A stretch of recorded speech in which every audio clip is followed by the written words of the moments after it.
मौज पर 5 लाख रुपए जीतने का मौका और इंडियाज गॉट टैलेंट के सेट पर सेलिब्रिटी से मिलने का मौका भी। #मौज बना हिट हो जा पर वीडियोस बनाओ और हिट हो जाओ। नमस्कार, वन इंडिया हिंदी में स्वागत है। मैं हूं राम विश्वकर्मा। रूस और यूक्रेन के बीच छिड़ी भीषण लड़ाई को 1 महीना पूरा होने को है। अब तक इस युद्ध से तबाही के वो मंजर सामने आ चुके हैं जिन्हें देखकर इसकी भयावहता का साफ तौर से अंदाजा लगाया जा सकता है।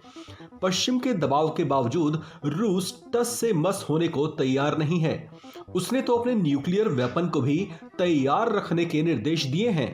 अब तक उस पर कई तरह के अंतर्राष्ट्रीय प्रतिबंध लगाए जा चुके हैं, लेकिन उसने युद्ध से पीछे ना हटने का ही फैसला किया है।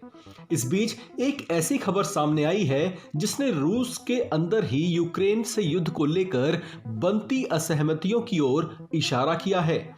इसे लेकर रूस को एक ताजा झटका लगा है एनाटोली चुबैस के नाम का। एनाटोली चुबैस कोई और नहीं बल्कि रूसी राष्ट्रपति के सलाहकार थे, जिन्होंने अपने पद से तो इस्तीफा दिया ही, साथ ही उन्होंने युद्ध की इस घड़ी में देश भी छोड़ दिया। उन्होंने पुतिन का साथ उस वक्त पर छोड़ा है जब शायद पुतिन को उनकी सबसे ज्यादा जरूरत रही होगी। रूसी राष्ट्रपति के सलाहकार एनाटोली चुबैस के इस्तीफे की पुष्टि रूस के राष्ट्रपति भवन क्रेमलिन के प्रवक्ता की ओर से की गई है। उस समय तक चुबैस के देश छोड़ने की पुष्टि नहीं हुई थी। चुबैस की गिनती रूस के उन चेहरों में होती थी जिन्हें राष्ट्रपति पुतिन का सबसे भरोसेमंद और नजदीकी माना जाता था। उन्हें 2021 में ही रशिया के जलवायु मामले का राजदूत घोषित किया गया था। एनाटोली चुबैस रूस का वो चर्चित नाम था जो अंतर्राष्ट्रीय संगठनों के साथ सतत विकास के संबंध में और आपसी समन्वय स्थापित करने के लिए क्रेमलिन के विशेष राजदूत थे।